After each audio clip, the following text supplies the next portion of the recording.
Assalamualaikum warahmatullahi wabarakatuh. Halo anak-anak, bagaimana kabarnya hari ini?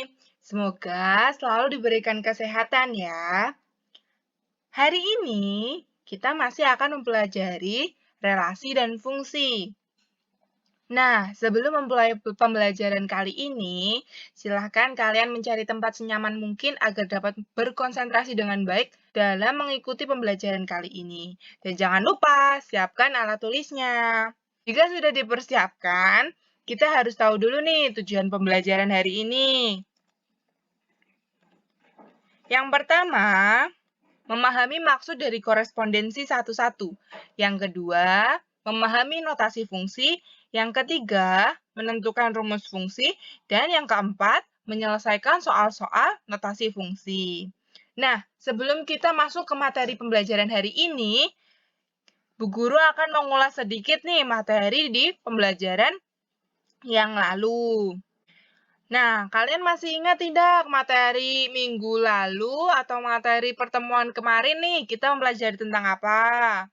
Ya, benar sekali. Kita mempelajari tentang fungsi. Ada yang masih ingat fungsi itu apa? Fungsi atau pemetaan yaitu relasi yang menghubungkan setiap anggota pada suatu himpunan kepada tepat satu anggota pada himpunan tujuan. Kemudian kita mempelajari apa lagi nih?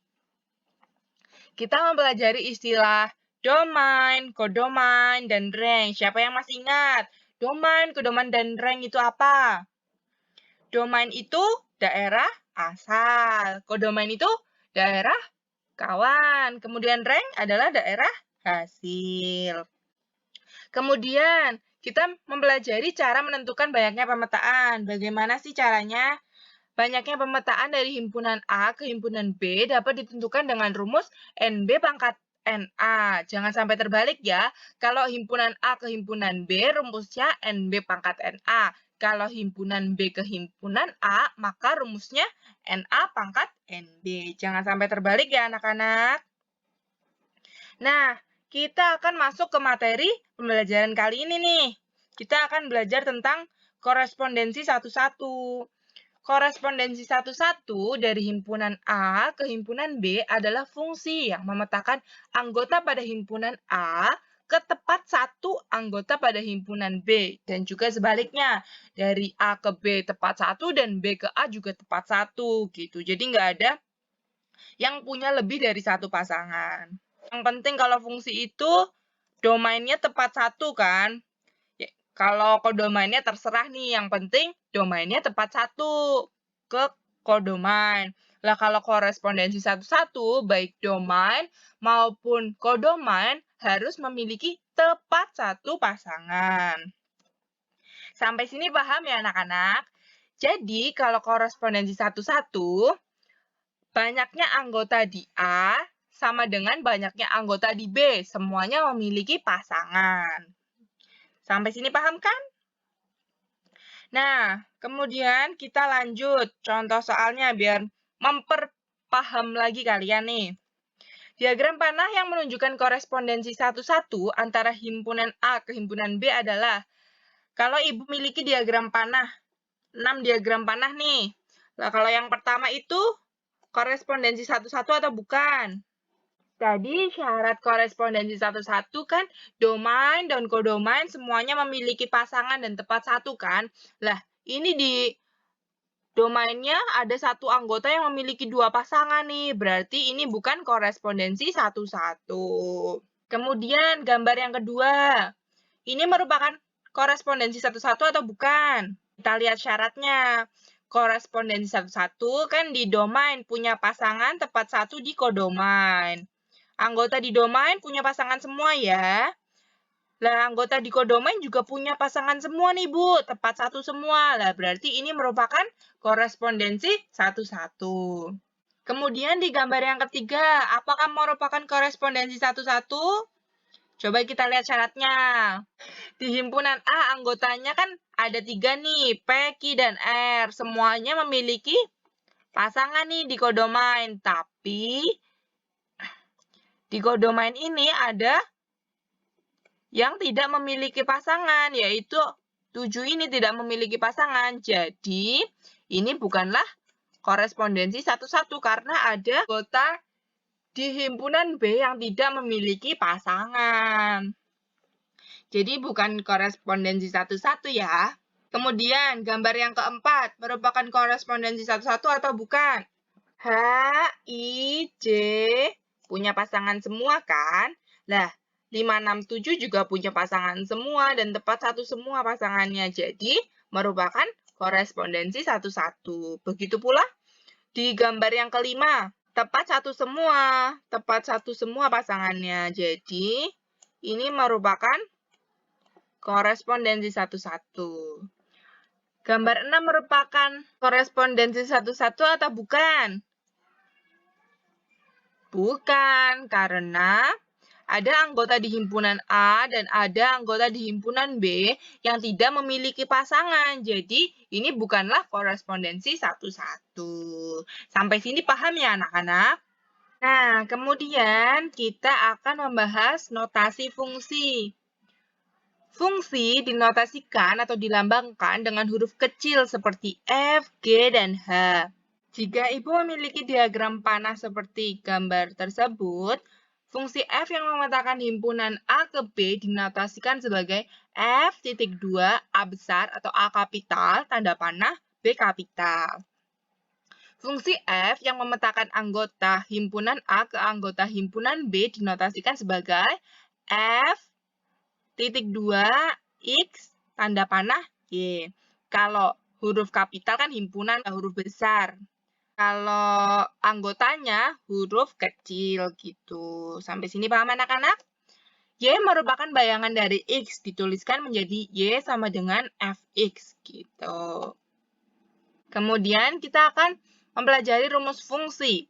Misalkan fungsi F dinyatakan dengan F.2x, tanda panah AX plus B, maka rumus fungsinya Fx sama dengan AX plus B. Gampang kan?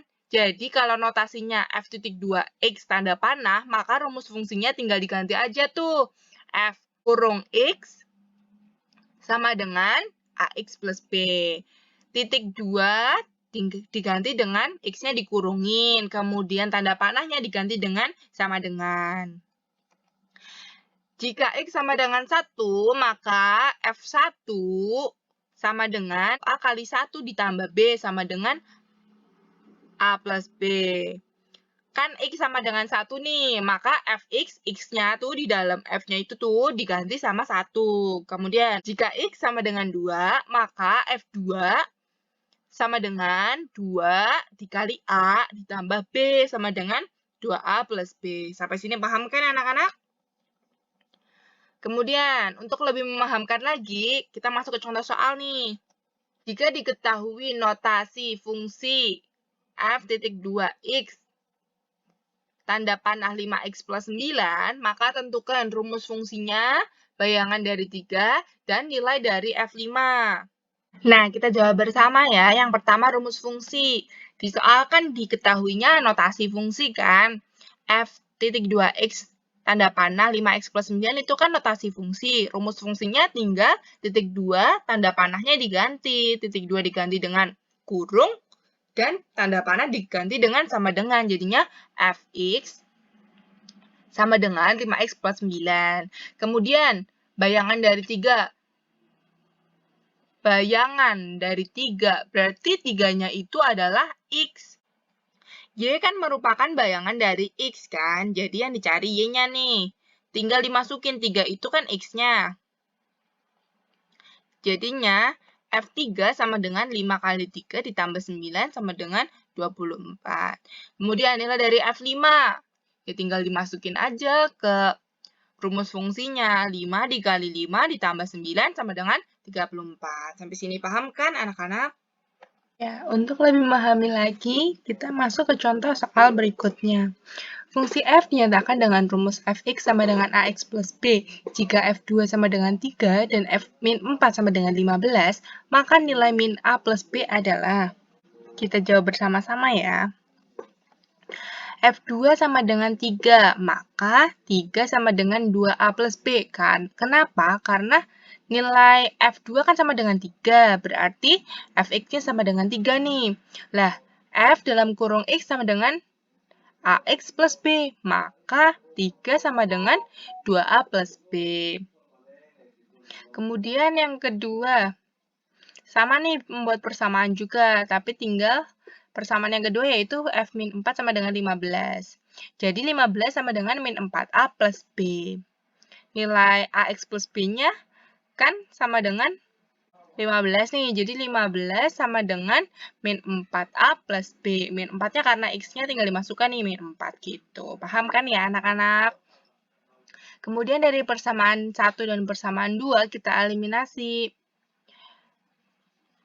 Hasilnya menjadi min 12 sama dengan 6A, maka A sama dengan min 2. Kemudian dari hasil A sama dengan min 2 disubstitusikan ke salah satu persamaan. Boleh persamaan 1 atau persamaan 2. Nah, Bu Guru memilih persamaan 1. Jadinya 3 sama dengan 2A plus B, di mana A-nya sama dengan min 2. Jadinya 3 sama dengan 2 kali min 2 plus B, 3 sama dengan min 4 plus B, maka B sama dengan 7. Nah, soalnya kan ditanyakan nilai min A ditambah B kan, maka min A itu min 2 ditambah B-nya 7, jadinya min 2 ditambah 7 sama dengan 9. Kemudian contoh soal berikutnya, jika fungsi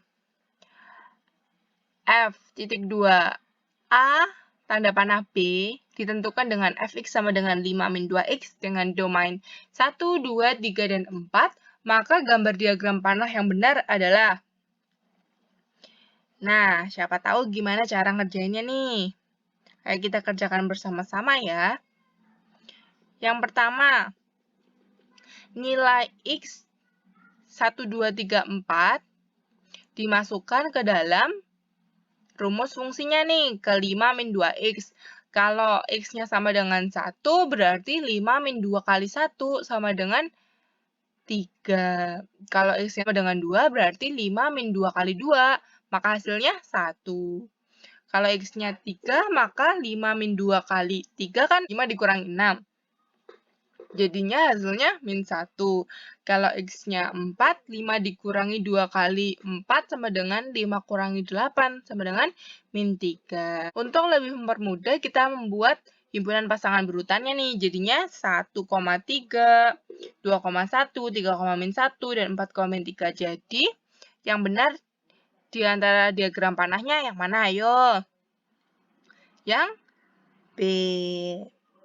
Lah, kalau misal, Bu, bentuknya diagram kartesiusnya gimana, Bu? Ya, kita buat aja diagram kartesiusnya. Titiknya 1,3, berarti X-nya 1, Y-nya 3. Nah, titiknya di situ. Kemudian, X-nya 2, Y-nya 1, titiknya di situ. Kemudian, X-nya 3, Y-nya min 1, maka titiknya di sini.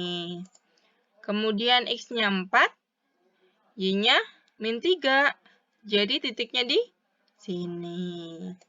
Nah, dari setiap titik yang udah kita peroleh, kita buat garis lurus. Jadi, itu adalah diagram kartesiusnya. Paham kan anak-anak? Ya, terima kasih telah mengikuti pembelajaran kali ini. Semangat terus dalam belajar matematikanya. Jangan lupa jaga kesehatan. Wassalamualaikum warahmatullahi wabarakatuh.